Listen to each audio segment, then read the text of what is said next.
Olá, cá tô eu de novo para falar sobre assuntos musicais aleatórios e dessa vez é o seguinte: eu tinha selecionado um disco para resenhar para as resenhas miúdas no ano passado e acabou que eu fui deixando ele para lá e não fiz o texto sobre esse disco. E além do som, a banda me interessa o contexto sociológico em que ela existe e surgiu. É a Winnie Sigoma Band, que era formada por três jovens músicos londrinos, os irmãos Lou e Jesse Hackett e o baterista Tom Skinner, e dois músicos quenianos, o Joseph Nyamungu e o Charles Owoko.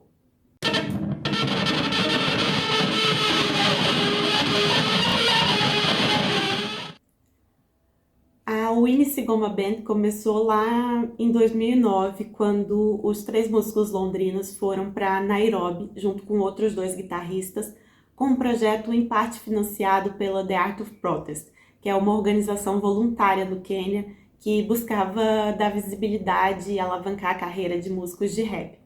E para além desse projeto, enquanto eles estavam em Nairobi, eles conheceram o Joseph e o Charles e acabaram formando essa banda. O Charles tocava os tambores tradicionais do Nidwong e o Joseph toca uma espécie de lira de 8 cordas, formados por linhas de pesca, em que o executante, né, quem toca esse instrumento, geralmente está acompanhado de apetrechos percussivos amarrados no pé. Eles dois fazem parte do grupo étnico dos Luo, que é um dos 4 grupos étnicos principais que formam a população do Quênia.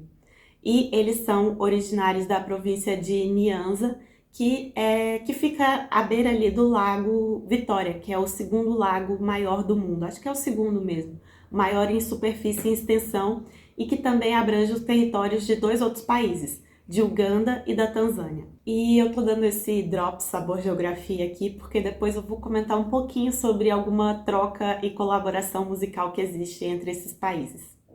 Bom, a Winnie Sigoma Band lançou 3 discos. O primeiro de estreia era um disco homônimo que saiu em 2011. Depois eles lançaram o Super Punch em 2013. E em 2015 eles lançaram o disco Nyanza, em que eles registraram o processo de criação e gravação desse disco num mini documentário. Eles foram para uma casa na cidade de Kisumu e ali eles ficaram criando, assim, né? Foi uma imersão. Eles ficavam, enfim, né? Além de gravar, eles criaram as músicas, improvisavam e etc. E gravaram também no estúdio de um cara que se chama Jamaica. E depois disso, eles também foram tocar na vila do Joseph, que fica numa área rural do condado de Siaya. Lá na vila do Joseph rolou uma batalha de música Nyatiti que durou tipo 12 horas.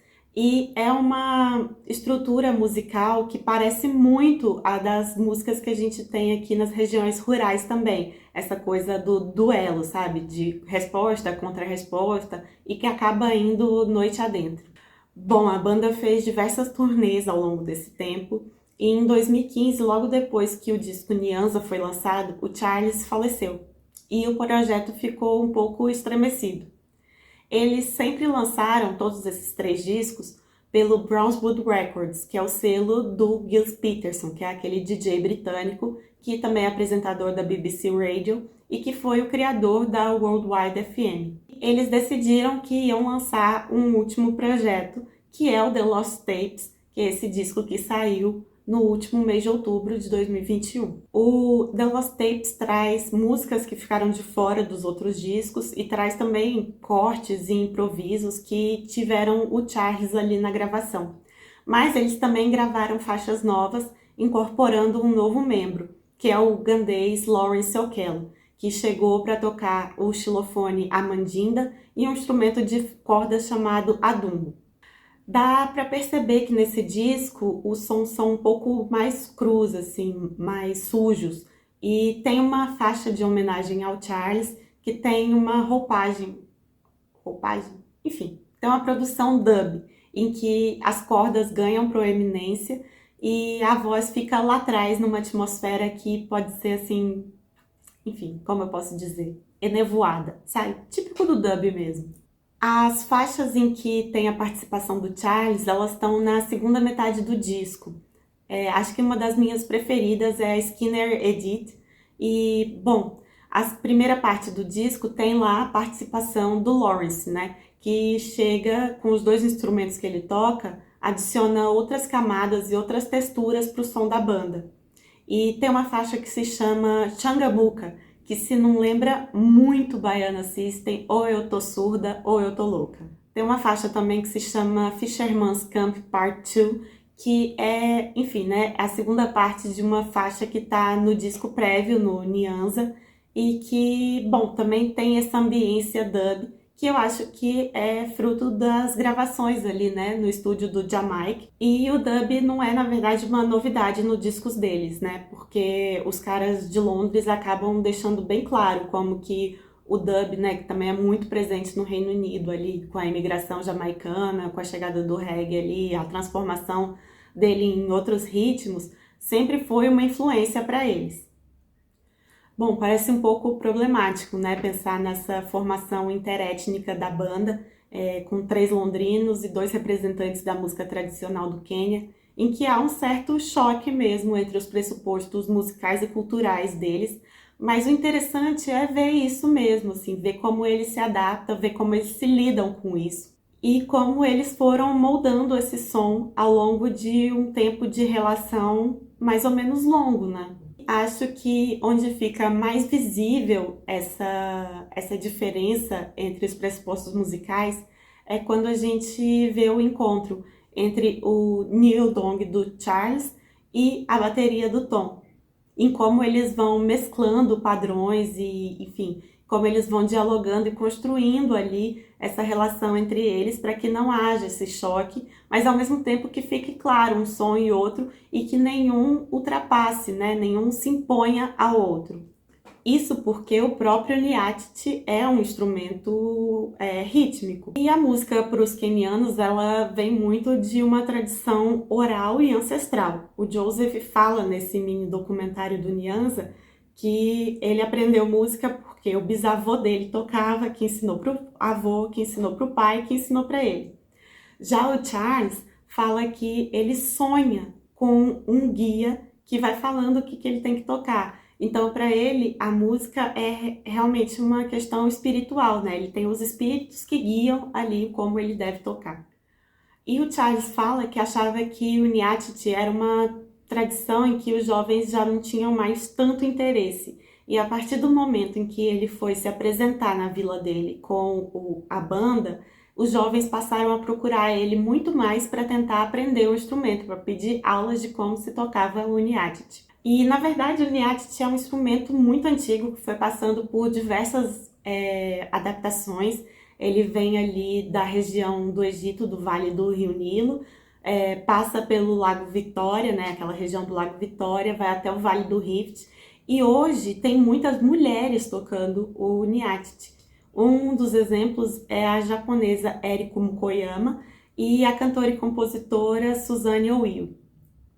Já o Louis, numa entrevista, ele fala que quando ele estava no Nairobi, ele achava que só pessoas bem mais velhas tocavam Nyatiti, que é uma impressão que se transforma quando ele chega em Nyanza.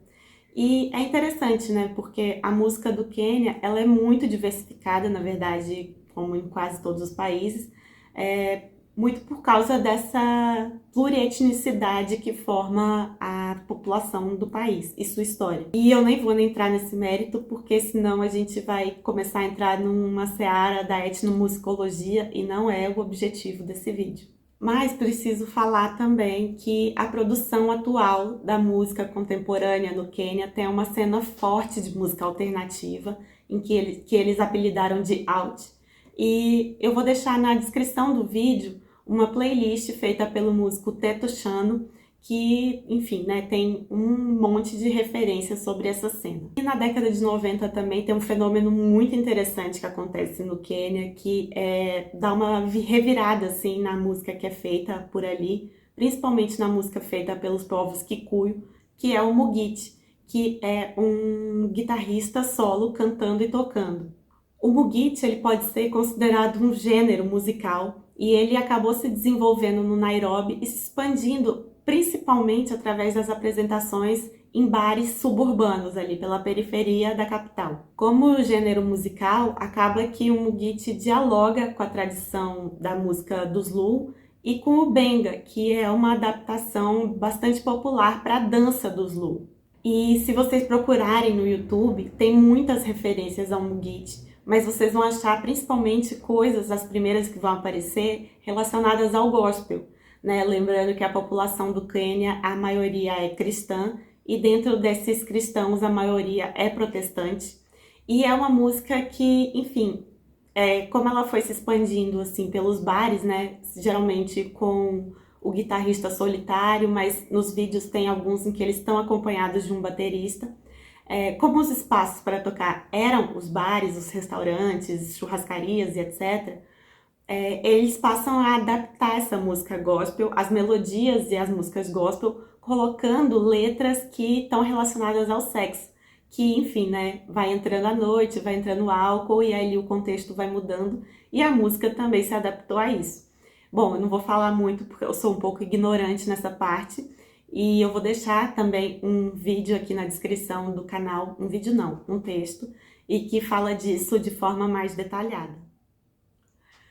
Enfim, eu tô fazendo essa digressão toda para falar sobre algumas coisas que acontecem no Quênia, porque pode parecer polêmico eu estar falando da Winnie Sigoma Band, que a maioria dos seus integrantes são brancos, londrinos, ou seja, vindos do Reino Unido, país que foi colonizador do Quênia, e apenas 2 representantes da música tradicional dali, e que seguiu, na verdade, um caminho de consagração meio protocolar, né, da música, ou seja, ela foi legitimada pela voz do Gilles Peterson, que é um nome influente no meio da música, né, da consagração da música, da divulgação da música, e, enfim, né, saiu pela Brownswood Records, ao invés de eu estar falando de alguma produção que é originalmente lá do Quênia, ou seja, com todos os integrantes dali. Mas eu achei realmente interessante o som da banda e muito mais, e percebendo como ao longo do tempo eles vão criando esse diálogo e o que funciona e o que não funciona ali para essa amálgama musical que eles fazem. Além disso, academicamente tem me interessado muito a coisa da world music e fundo nesses trânsitos musicais, nos caminhos desses trânsitos musicais, que a gente passa a conhecer principalmente com a gravação da música ali na década de 20 e 30, da música vernacular, como diz o Michael Denny, né, naquele livro Noise Uprising. Posso deixar a referência também na descrição do vídeo. E quando eu vou escrever sobre música, eu tento muito fugir de uma certa dicotomia, né, de ficar falando entre o novo, entre o moderno e o tradicional. Eu acho que essas dicotomias são redutoras e quase todos os textos, por exemplo, da Winnie Sigoma Band, começam falando sobre isso, o encontro entre o novo e o tradicional. Isso está um pouco desgastado. O que mais que a gente pode ver nessa música, né, nessas criações novas? E para fechar, fazendo um alto jabá, eu queria indicar só mais uma coisa. Em Uganda, que é o país vizinho e que é o país do Lawrence, que toca no The Lost Tapes, tem um selo que é um dos selos principais de música africana eletrônica, que é o Nieg Nieg Tapes, e que lança também artistas não só de Uganda, mas dos países vizinhos, como a Tanzânia, por exemplo. E eu fiz para as resenhas miúdas um texto sobre um dos discos lançados pela Nieg Nieg Tapes, que é o Sounds of Pamoja. Tá lá no Instagram das resenhas miúdas. O Nieg Nieg Tapes tem festivais próprios, tem um material audiovisual extenso e intenso, obviamente, porque é uma música eletrônica muito veloz. E eles vão se apresentar no Primavera Sound. Primavera Sound me nota, me leva, quero muito ir no domingo, mas não tem ingresso ainda. E eu já falei demais por hoje, esse vídeo tinha que ter só 5 minutos. Calma, eu já ia me esquecendo, um dado super importante para fechar esse vídeo. O Tom Skinner, o baterista da Winnie Sigoma Band, ele também tem vários outros projetos. Entre eles, o incrível Sons of Kemet, e ele também é o baterista do The Smile, que é o projeto dos caras do Radiohead. Apenas, querido, tá? Tá bom pra você assim? E além de ser um baterista fodástico, bom, Me passei. É isso. Esse vídeo acaba aqui. Espero que vocês gostem. Escutem a banda.